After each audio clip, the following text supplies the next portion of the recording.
Telugu Desam party సాధించిన విజయం మామూలు గెలుపు కాదు. ఎంత చెప్పినా తక్కువే అవుతుంది. ఆకలితో ఉన్న పులిలా గర్జించింది. దెబ్బతిన్న సింహంలా పంజా విసిరింది. చరిత్రలో కని విని ఎరుగని రీతిలో ఆ పార్టీ అభ్యర్థులు గెలుపొందారు. వైసీపీ కంచుకోటలను సైతం బద్దలు కొట్టారు. 2024 అసెంబ్లీ ఎన్నికల్లో తెలుగుదేశం పార్టీకి ఎదురు లేకుండా పోయింది. ఆ పార్టీ అభ్యర్థులు మొదటి రౌండ్ నుంచి రెండో రౌండ్కు మెజారిటీని పెంచుకుంటూ పోయారు.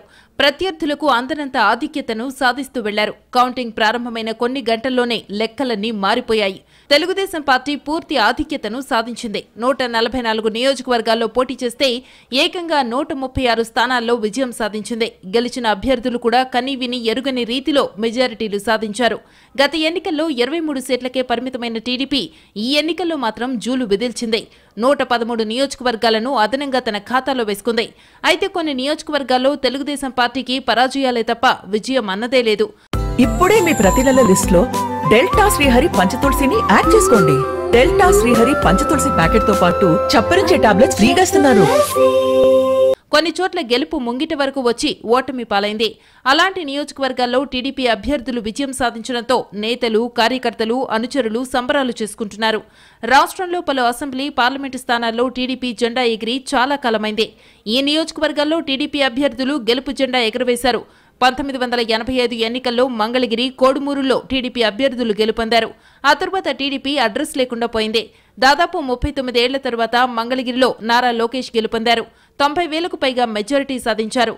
అలాగే కోడుమూరులో బొగ్గుల దస్తగిరి గెలుపొందారు. 1984 పార్లమెంటు ఎన్నికల్లో నంద్యాల, ఒంగోలులో టీడీపీ అభ్యర్థులు గెలుపొందారు. నంద్యాలలో బైరెడ్డి శబరి, ఒంగోలులో మాగుంట శ్రీనివాసులరెడ్డి గెలిచారు. తుని నియోజకవర్గంలో 2004 తర్వాత టీడీపీ విజయం సాధించింది. టీడీపీ తరఫున పోటీ చేసిన యనమల దివ్య అసెంబ్లీకి ఎన్నికయ్యారు. 1999 ఎన్నికల్లో నెల్లూరు పార్లమెంట్, కర్నూలు పార్లమెంటు స్థానాల్లో టీడీపీ విజయం సాధించింది. అలాగే సర్వేపల్లి, రైల్వే కోడూరు, కందుకూరు, పాణ్యం నియోజకవర్గాల్లో 25 ఏళ్లుగా పరాజయాలే పలకరిస్తున్నాయి. నెల్లూరు పార్లమెంట్లో వేమిరెడ్డి ప్రభాకర్ రెడ్డి, కర్నూలు పార్లమెంట్లో బస్తిపాటి నాగరాజు, సర్వేపల్లిలో సోమిరెడ్డి చంద్రమోహన్ రెడ్డి, రైల్వే కోడూరులో అరవ శ్రీధర్, కందుకూరులో ఇంటూరి నాగేశ్వరరావు, పాణ్యంలో గౌరు చరితారెడ్డి విజయం సాధించారు. మాజీ మంత్రి సోమిరెడ్డి చంద్రమోహన్ రెడ్డి అయితే వరుసగా 4 పర్యాయాలు ఓటమి పాలయ్యారు. అయితే 5వ ప్రయత్నంలో సక్సెస్ అయ్యారు.